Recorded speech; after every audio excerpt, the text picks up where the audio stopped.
The late afternoon sun cast long shadows across the manicured lawn of the Riverside Country Club in Connecticut. Margaret Sullivan stood at the entrance, her hands trembling slightly as she clutched the small gift box she'd wrapped that morning. At 62, she'd never imagined being turned away from her own son's engagement party. "I'm sorry, but your name isn't on the list," the young woman with the clipboard repeated, her voice carrying a rehearsed politeness that did nothing to soften the blow. Margaret's heart sank. There must be some mistake. "I'm David's mother, Margaret Sullivan." The woman's eyes flickered with something. Pity, perhaps, before she glanced over her shoulder toward the garden, where laughter and music drifted through the evening air. "I'm really sorry, ma'am." The bride specifically handled the guest list herself. Through the ornate iron gates, Margaret caught a glimpse of her son, David, laughing with a group of people she didn't recognize. He wore the navy blazer she'd given him last Christmas, the one she'd spent hours selecting because it brought out his eyes. The same eyes that had looked at her with such adoration when he was young, when she was his whole world. "Could you at least tell David I'm here?" Margaret's voice cracked despite her efforts to maintain composure. The woman hesitated, then nodded.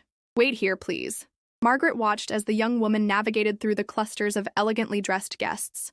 The party was spectacular. String lights twinkled overhead, servers in crisp uniforms circulated with champagne flutes, and a jazz quartet played softly near what appeared to be an elaborate dessert table. Everything was perfect. Everything was exactly as she had specified to the event planner 3 months ago. She saw the moment David received the message. His face went pale and he quickly excused himself from his conversation. But instead of coming to the gate, he intercepted someone else. A woman in a stunning emerald dress with perfectly styled auburn hair. Rebecca, his fiancée. Margaret had met Rebecca Chen exactly 3 times in the 2 years David had been dating her. Each encounter had been increasingly uncomfortable, with Rebecca barely concealing her disdain for what she called Margaret's overbearing interest in her son's life. The last time, at David's birthday dinner, Rebecca had actually suggested that Margaret might benefit from finding her own interests, instead of being so invested in David's choices. Now, watching from outside the gates, Margaret saw Rebecca's expression harden as David spoke to her. The younger woman's lips moved rapidly, her hands gesturing emphatically. David's shoulders slumped, and he nodded. That same defeated nod Margaret remembered from his childhood when he'd given in to peer pressure. He didn't come to the gate. Instead, the clipboard woman returned, her face flushed with embarrassment. "I'm sorry, ma'am. They said the guest list is final. Perhaps there was a miscommunication about the date." There had been no miscommunication. Margaret had the invitation on her refrigerator, the one that had arrived 3 weeks ago, then mysteriously been recalled via a phone call from Rebecca, claiming they'd had to change venues. But Margaret had known the truth when she'd confirmed with the country club that morning. The booking had never changed. Her name had simply been removed. "I understand," Margaret said quietly, though understanding and accepting were vastly different things. She turned to leave, then paused. "Could you give this to my son?" She held out the gift box. "It's his grandmother's watch. She wanted him to have it for a special occasion." The woman took the box reluctantly. "Of course." Margaret walked back to her car with as much dignity as she could muster, refusing to let the tears fall until she was safely behind the wheel. In her rearview mirror, the country club looked like something from a fairy tale, all golden light and joy. A fairy tale she was no longer part of. She drove home to her empty house in Westport, the one she'd once filled with the laughter of family gatherings, birthday parties, and holiday celebrations. The house where David had taken his first steps, where she'd taught him to tie his shoes and ride a bike, where she'd stayed up countless nights when he was sick, helped him with homework, and listened to his dreams of becoming an architect. In her kitchen, she made herself a cup of tea with shaking hands. The refrigerator hummed in the silence, covered with photos from happier times. David's graduation, their trip to Europe for his 21st birthday, the two of them at the architecture firm's opening when he'd made partner. In every photo, his smile was wide and genuine, so different from the tense expression she'd glimpsed tonight. Her phone buzzed. A text from her sister Linda in California. "How was the party? Send pictures." Margaret stared at the screen, unsure how to respond. How could she explain that she'd been erased from her son's life like a typo on a page? That the woman he was marrying had successfully driven a wedge between them that felt insurmountable? Another buzz, this time from her friend Carol. "Hope you're having fun at David's big night. You must be so proud." Proud. Yes, she was proud of David. She'd always been proud of him. But pride didn't ease the ache in her chest or explain why being his mother had suddenly become a liability. She set the phone aside and walked to her home office, the room where she managed her late husband Robert's estate, and the various investments that had grown substantially over the years. The irony wasn't lost on her. Here she sat, surrounded by financial statements and portfolio summaries, a woman of considerable means who couldn't buy her way into her own son's engagement party. On her desk was a folder marked David and Rebecca, Wedding. Inside were contracts, receipts, and correspondence with vendors. She'd been planning this for months, ever since David had called with the nervous excitement in his voice to tell her he was going to propose. She'd immediately offered to help with the costs, knowing that young architects, even successful ones, faced enormous expenses in cities like New York. Margaret fingered the contract for the country club venue, the $50,000 deposit she'd paid without David's knowledge, wanting it to be a surprise, the catering contract for another $40,000, the flowers, the photography, the band, all carefully selected and paid for because she wanted to give her son the wedding of his dreams. Rebecca had been happy enough to accept the help then, gushing about how generous Margaret was being. There had been lunches to discuss colors and themes, phone calls about guest lists and menu options. Rebecca had seemed almost warm during those conversations, as if the promise of Margaret's money had temporarily thawed her icy demeanor. But that was before Rebecca had what she wanted, before the contracts were signed and the deposits paid, before she felt secure enough in her hold over David to show her true colors. Margaret closed the folder and leaned back in her chair. Outside, the October evening was crisp and clear, the kind of night perfect for an outdoor celebration. She wondered if David had noticed her absence yet, or if he was too caught up in Rebecca's carefully orchestrated performance to realize his mother wasn't there. Her phone rang, not David, but the event planner, Suzanne. "Margaret, I'm at the venue and I'm a bit confused. They're telling me you're not here? We were supposed to go over the final timeline for the toasts." Margaret took a steady breath. "There's been a change of plans, Suzanne. I won't be attending." "But..." Suzanne's confusion was evident. "You're the host. I mean, everything is in your name. The contracts, the payments, everything goes through you." "Yes," Margaret said simply. "It does." There was a pause. "Is everything all right? Do you want me to handle things differently?" "No. Continue as planned. Make sure everything is perfect for David and Rebecca." "Of course, but Margaret, they should know." "Good night, Suzanne." Margaret ended the call and poured her cold tea down the sink. Tomorrow would bring its own challenges. Tomorrow, there would be questions and consequences. But tonight, she would mourn the loss of something precious, not just an invitation to a party, but her place in her son's life. She climbed the stairs to her bedroom, each step feeling heavier than the last. In the hallway, she paused at David's old room, preserved like a shrine to his childhood.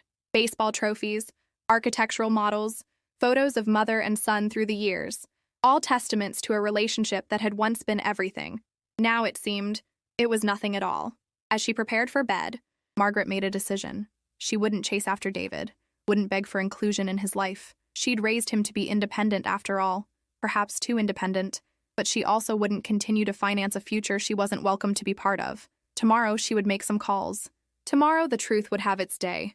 But tonight, she would grieve, and perhaps that was the most honest thing she'd done in months. Chapter 1 ends here. Please type OK to continue with Chapter 2. Tentar novamente gok editar. Chapter 2. The morning after. The persistent buzzing of her phone pulled Margaret from a restless sleep. Sunlight streamed through her bedroom curtains, revealing that she'd overslept, something she rarely did. The clock read 9:47 a.m. She reached for her phone, squinting at the screen. 17 missed calls, 43 text messages. The first call was from David at 7:15 a.m., then another at 7:18, then 7:22. Between those were calls from numbers she didn't recognize, and several from Suzanne, the event planner. Margaret sat up, her heart racing. Had something happened at the party after she left? She scrolled through the text messages, most from David. "Mom, please call me. We need to talk. It's urgent. Mom, I just found out something. Please. Where are you?" The latest sent just 3 minutes ago. "Mom, I'm at your house. Your car is here, but you're not answering. Please let me in. Rebecca doesn't know I'm here." Margaret threw on a robe and made her way downstairs, her bare feet cold against the hardwood floors. Through the front window, she could see David's Tesla in the driveway. He was sitting on the porch steps, his head in his hands, still wearing the same navy blazer from last night, though it was now wrinkled and disheveled. She opened the door, and he jerked to his feet. His eyes were red-rimmed, his usually perfectly styled hair sticking up at odd angles. "Mom," he breathed, and for a moment, he looked like the little boy who used to run to her with scraped knees and broken toys. "David." She kept her voice neutral, though her maternal instinct screamed at her to pull him into her arms. "You look like you haven't slept." I haven't. He raked a hand through his hair. Mom, can I come in, please? I know what happened last night, and I need to explain. I need to.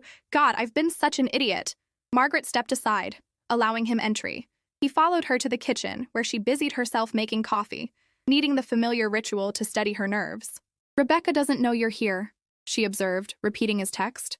David slumped into a chair at the kitchen table, his old spot.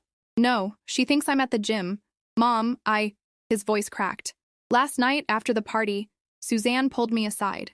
She was concerned because you'd left, and she said something about hoping the final invoice would be sent to the right address. I didn't understand what she meant. Margaret poured 2 cups of coffee, setting one in front of her son. And then she realized I didn't know. David wrapped his hands around the mug as if seeking warmth. Mom, why didn't you tell me you were paying for everything? The engagement party, the wedding venue, all of it? Would it have mattered? Margaret asked quietly, taking a seat across from him. Of course it would have mattered.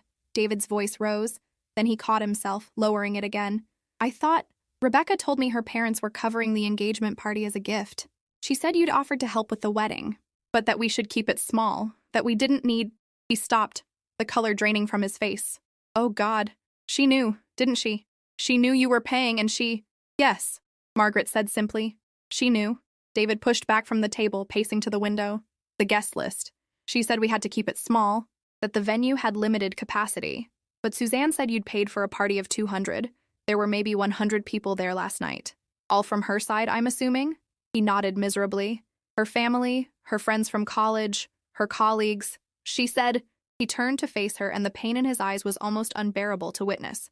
She said you'd declined the invitation, that you were upset about the engagement and didn't want to come.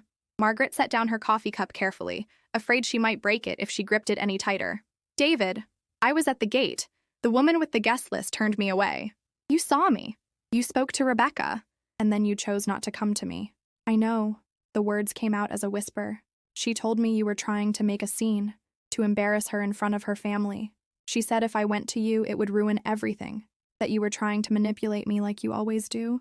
Like I always do, Margaret repeated, the words stinging more than any physical blow. That's what she says, that you're controlling, that you use money to keep me dependent on you, that you can't let go. David returned to his chair, collapsing into it. I've been so stupid, Mom. So incredibly stupid. After Suzanne told me the truth, I confronted the country club's event coordinator. They confirmed everything. Every single payment came from you. The deposit, the catering, the flowers, the photographer, everything. I wanted to give you a beautiful wedding, Margaret said softly. That's all I've ever wanted, for you to be happy. Rebecca's been lying to me. The words seemed to physically pain him. Not just about this. I started thinking about other things. The birthday dinner where she said you'd insulted her mother. You were in California that weekend visiting Aunt Linda. The time she said you'd called her office and tried to get her fired. You don't even know where she works, do you? Margaret shook her head. She's never told me. I've asked, tried to show interest in her career, but she always changes the subject. Because she doesn't want you to know she was fired 3 months ago. David's laugh was bitter. She's been pretending to go to work every day, using the wedding planning as an excuse for why she's always shopping, always meeting with vendors you were paying for. The kitchen fell silent except for the hum of the refrigerator and the distant sound of a lawnmower from a neighbor's yard. Margaret wanted to ask how he'd discovered Rebecca's unemployment, but she sensed there was more. Last night, after everyone left, after I'd had too much champagne trying to forget the look on your face at that gate, David's voice broke. Her cousin let it slip, made a joke about how Rebecca had traded up from a marketing job to a full-time position as a future architect's wife. When I pressed him, he told me everything. How she'd been let go for expense account fraud. How she'd been planning this. Planning me. Like a campaign. David! No, let me finish. Please. He met her eyes, and she nodded. I went back to our apartment and found her wedding planning binder. You know, the one she's always carrying around, won't let me see because she wants everything to be a surprise. It wasn't wedding planning, Mom. It was research. On me, on you, on Dad's estate. She had printouts of property records, estimates of your net worth, articles about Dad's company from when he sold it. She knew exactly how much money you had before she ever agreed to that second date. Margaret felt a cold weight settle in her stomach. She'd suspected Rebecca was interested in the family's financial situation, but this level of calculation was beyond what she'd imagined. There were notes, David continued, his voice hollow. Actual notes about how to separate me from you, gradually. Start with small comments about boundaries. Move to bigger conflicts. Create situations where I'd have to choose between her and you. Make me financially dependent on her family. Except there is no money from her family. Her parents own a struggling restaurant in Queens. They're barely keeping afloat. Where is she now? At the apartment. Asleep. She drank even more than I did last night, celebrating her perfect party. He rubbed his face with both hands. Mom, I'm supposed to marry this woman in 6 months. I've been with her for 2 years, and I don't even know who she really is. Margaret reached across the table, covering his hand with hers. For the first time in months, he didn't pull away. What do I do? He asked, sounding lost. Everything's paid for. The invitations are about to go out. Her whole family thinks, God, what will people say? What people say doesn't matter, Margaret said firmly. What matters is what you want, what you need. I need to think. He turned his hand over, squeezing hers. And I need to apologize. Mom, I'm so sorry. The things I've said to you over the past few months, the way I've treated you. You were being manipulated by someone very skilled at it, Margaret interrupted. Don't blame yourself entirely. But I should have known. I should have trusted you. You've never done anything but love and support me, and I let her convince me that was something toxic. Tears ran down his face now, and he didn't try to stop them. I missed Sunday dinners. I skipped your birthday. I didn't even call when you had that minor surgery in August. You didn't know about the surgery, Margaret said, though the memory of going through it alone still hurt. Because I wasn't there to know. Because I'd let her isolate me from you so completely that Carol had to drive you to the hospital. He wiped his eyes with his sleeve. I've been a terrible son. You've been a confused son, Margaret corrected gently. There's a difference. David's phone buzzed on the table. Rebecca's name flashed on the screen. He stared at it for a moment, then declined the call. I need to end it, he said. The engagement, the relationship, all of it. But I don't even know where to start. The apartment is in both our names. The wedding deposits, which you paid, God, we'll figure it out, Margaret assured him. One step at a time. The first thing is to be sure about what you want. This is your life, David. Your decision. I want my mother back, he said without hesitation. I want Sunday dinners and random phone calls about your book club and texts with silly emoji. I want to be able to bring someone home to meet you without feeling like I'm navigating a war zone. I want... His phone buzzed again. This time he powered it off completely. I want to be free of anyone who would make me choose between love and family. Margaret stood, moving around the table to embrace her son. He rose to meet her, and for the first time in over a year, he hugged her back without reservation, without the stiffness that Rebecca had coached into him. I'm scared, he admitted into her shoulder. She's going to make this ugly. She's going to tell everyone I'm a mama's boy who can't cut the cord. She's going to do what she's going to do, Margaret said, pulling back to look at him. But you'll have something she doesn't understand and can't fight against. What's that? The truth. And a mother who loves you unconditionally. She touched his face gently. Now, let's make some breakfast. You look like you haven't eaten properly in weeks. I haven't, he admitted. Rebecca had us on some wedding diet. Keto or paleo or... I can't even remember. I just want pancakes. Margaret smiled, her first real smile in months. Pancakes it is, with bacon and real maple syrup. As she moved to the pantry, David's voice stopped her. Mom, what about all the money? The deposits and contracts? We'll deal with that later, she said. Right now, let's just focus on breakfast. And maybe you should text Suzanne. Let her know to pause any wedding planning until further notice. Already done, David said, holding up his phone. I texted her from the driveway, told her there's been a change of plans. The morning sun was fully up now, streaming through the kitchen windows and warming the familiar space. As Margaret mixed pancake batter and David set the table, remembering where everything was kept despite his long absence, she felt something she hadn't experienced in months. Hope. The road ahead would be difficult.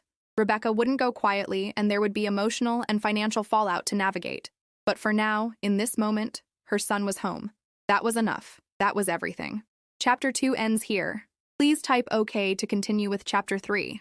Tentar novamente, Gokok editar. Chapter 3. The Unraveling. The pounding on Margaret's front door started at 2:47 p.m., violent enough to rattle the frame. David, who had been napping on the couch after his sleepless night, jerked awake as Rebecca's voice pierced through the solid oak. I know you're in there, David. Your car is in the driveway. The pounding resumed. Open this door right now. We need to talk.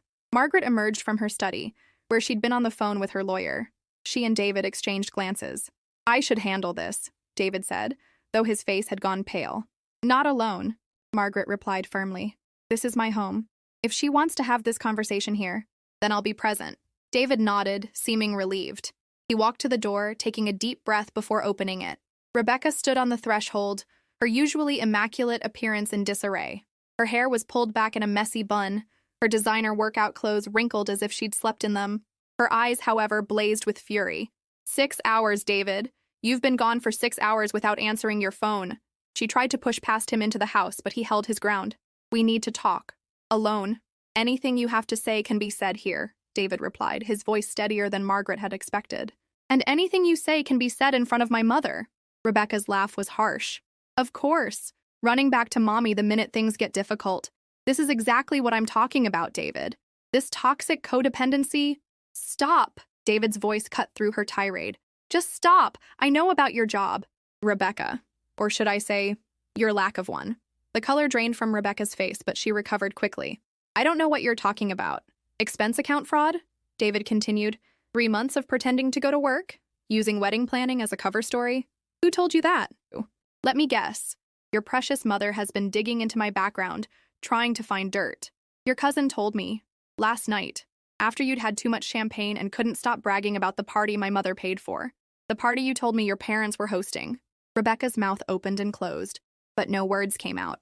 Margaret watched the younger woman's face cycle through emotions. Shock, anger, calculation, before settling on wounded innocence. Baby, I can explain. Rebecca's voice shifted to a softer register, the one Margaret recognized from the early days when she'd been trying to charm her way into the family. I was embarrassed. I didn't want you to know I'd lost my job right before our wedding. I was trying to protect you from the stress. By lying? By intercepting my mother's checks and thank you notes? By removing her from the guest list of a party she was hosting? David stepped back, creating more distance between them. I found your binder, Rebecca. The one with all the research. The financial records. The strategy notes. Was any of it real? Any of what we had? How dare you go through my personal things? The soft approach abandoned. Rebecca's voice turned sharp again. That's a violation of privacy, David. We're supposed to trust each other. Trust? David's laugh was bitter. You want to talk about trust? You've been systematically destroying my relationship with my mother for months. Years, actually. Every story about her being controlling. Every conflict you manufactured. I didn't manufacture anything. Rebecca stepped forward, her finger pointing at Margaret. She's been trying to buy you since the day we met. The expensive gifts, the offers to pay for things, the constant invitations to dinner. That's called being a loving parent, Margaret interjected calmly. Something you apparently wouldn't recognize. Rebecca whirled on her. Don't you dare speak to me about parenting. You've crippled him, made him dependent on your money, unable to stand on his own feet. I'm a partner at my firm, David interrupted. I graduated summa cum laude. I own my apartment, or at least my half of it. Everything I've achieved has been through my own work. My mother's support has been emotional, not financial. Please, Rebecca scoffed. The down payment for that apartment? The car? Your MBA? The down payment was from Dad's life insurance, which legally became mine at 25. The car was a graduation gift, 6 years ago, and I took out student loans for my MBA, which I'm still paying off. David's voice grew stronger with each word. But you knew all that. It's in your research. Rebecca's facade finally cracked completely. Fine. Yes, I knew about the money. So what? Do you have any idea what it's like to grow up watching your parents struggle? To work 3 jobs through college while kids like you complained about their meal plans? I saw an opportunity for a better life. That's not a crime. No, but fraud is, Margaret said quietly. And I believe that's what got you fired. You sanctimonious. Rebecca took a step toward Margaret, but David moved between them. Enough. We're done, Rebecca. The engagement is off. You can't be serious. Rebecca's voice rose to near hysteria. The wedding is in 6 months. The deposits are paid. My family has already bought plane tickets from California. Your family lives in Queens, David said flatly. Another lie. Fine, my friends, then. The point is, you can't just... She stopped, visibly collecting herself. When she spoke again, her tone was calculating. If you leave me, I'll take half of everything. The apartment, the savings, everything we've built together. What we've built? David shook his head. You mean what I've earned while you've been unemployed for 3 months? And as for the apartment, I've been paying the mortgage alone since June. My lawyer will have plenty to work with. You've already talked to a lawyer? The reality of the situation seemed to finally hit Rebecca. This is really happening. You're really choosing her over me. I'm choosing truth over lies, David corrected. I'm choosing myself over who you tried to make me become. Rebecca's eyes narrowed. You'll regret this. Do you know how many people I had to convince that you were worth my time?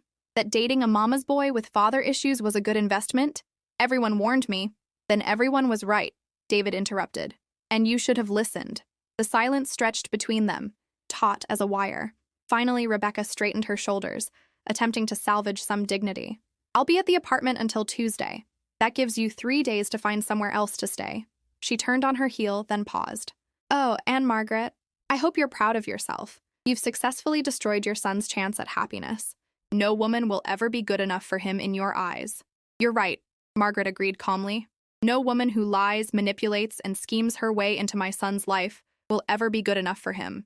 He deserves someone who loves him for who he is, not for what he can provide. Rebecca's parting shot was predictable. He'll die alone clinging to your apron strings, and it will be your fault. She stormed off, her car engine roaring to life moments later. David and Margaret stood in the doorway, watching the BMW speed away. Another gift, Margaret realized, that David had probably paid for. Well, David said after a moment, that went better than expected. Despite everything, Margaret found herself laughing. Your standards for better might need some adjustment. They retreated inside, David collapsing back onto the couch while Margaret made tea, her solution for all crises, large and small. I need to find a place to stay, David said, staring at the ceiling. And a lawyer. And figure out how to get my stuff out of the apartment. And cancel all the wedding vendors. God, Mom, I'm so sorry about the money you've spent. David, stop. Margaret handed him a cup of tea, taking a seat in her favorite armchair. The money doesn't matter. It never has. What matters is that you're free of someone who was wrong for you. $40,000 for a party I ruined by not even having you there. He sat up, running his hands through his hair. The venue deposit, the catering for the wedding. How much did you spend, Mom?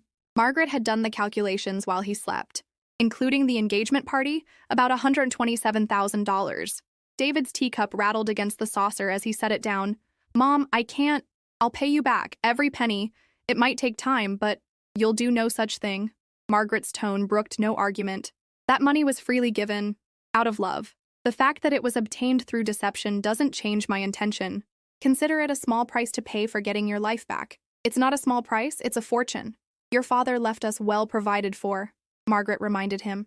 What good is financial security if I can't use it to help my son? Besides, I have a feeling some of it might be recoverable. My lawyer seems to think we have a strong case for fraud. Given the circumstances, David's phone, which he'd turned back on, began buzzing incessantly. Text after text appeared on the screen. Her friends, he said, glancing at the messages. And her mother. Apparently, I'm a pathetic excuse for a man who doesn't deserve Rebecca. Oh, and I'm probably gay because no straight man would choose his mother over his fiancé. Charming people, Margaret observed dryly.